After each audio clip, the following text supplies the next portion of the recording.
First, I want to talk a little bit about layline approach. Once you're already on the ley line, approaching the mark, So if you have overshot the ley line a bit, what I was seeing a little bit of in the last practice was sailing normally, and then letting the sail out and letting the front of the sail luff as you sail into the mark.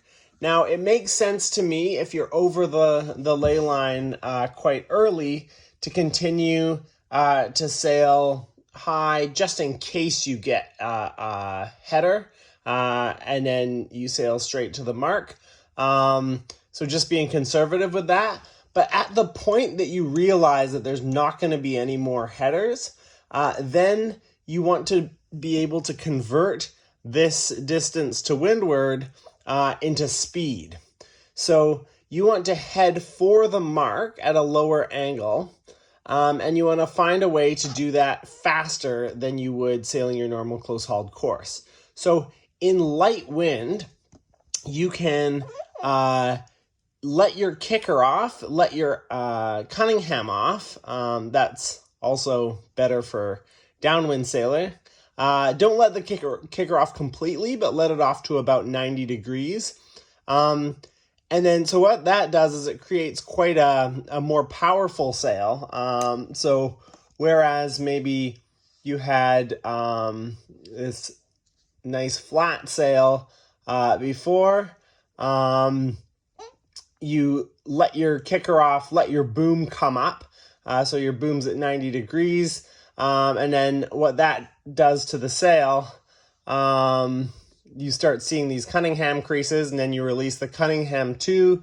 You get this big full sail, and the full sail is pulling sideways a little bit too much, but you can let the sail out, and then you get this big juicy sail, but it's not just pulling straight sideways, it's pulling sort of diagonally forwards because you've borne off towards the mark.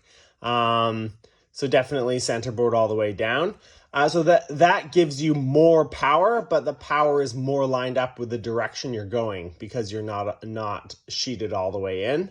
And of course, this doesn't work if you're fully powered or overpowered.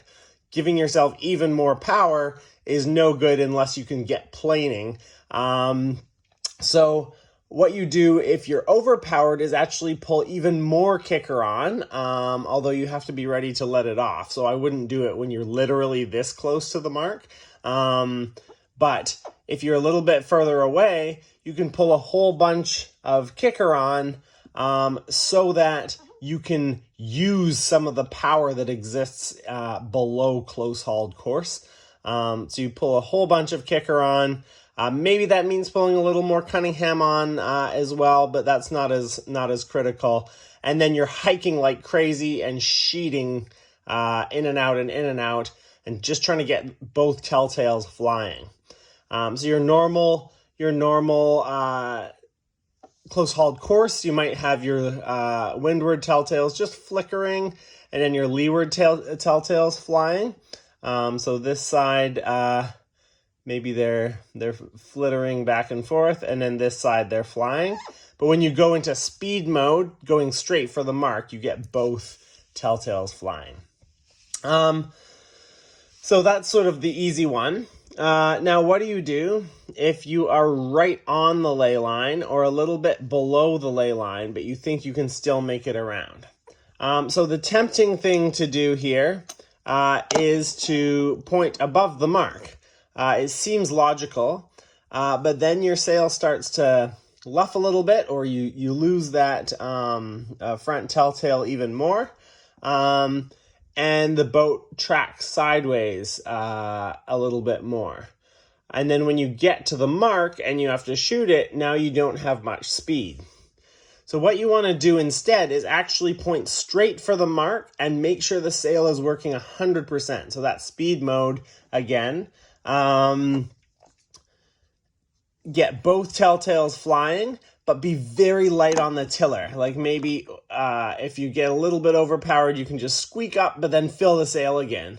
Squeak up and fill the sail again, pointing straight to the mark and hike until the last minute, making sure your kicker is off. So at some point you quickly head it up, release the kicker, and then went back into speed mode again. Hike, and then pop straight up into the wind at the last minute with the kicker off. Then when you let the sail out, the boom comes up, the power in the sail goes forwards, and then you can get around the mark. So the point is, don't point above the mark if you're trying to shoot the mark. Point straight at it with speed and then take that momentum up into the wind. But remember to get your kicker off early because it can be hard to get your kicker off when you're hiking really, really hard. One more point on that is that when you're pointing up into the wind and you really have to shoot the mark for a long time, you obviously lose a lot of speed, and this can take quite a long time.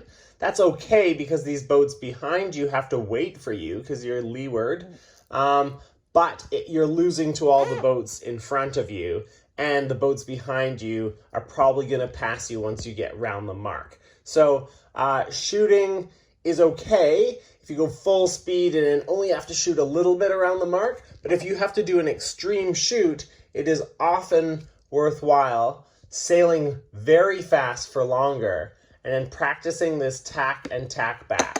Now, this is only a good place to do the tack and tack back if there's no one right on your hip, right behind you. If there is someone behind you, do this tack and tack back before the 3 boat length circle, just to be more sure of your rights. Because if you tack inside of the 3 boat length circle, then you're not allowed to force someone who didn't tack or who tacked in the circle before you above close hauled. So if you shoot the mark, having tacked in the 3 boat length circle, you probably foul the boat behind you.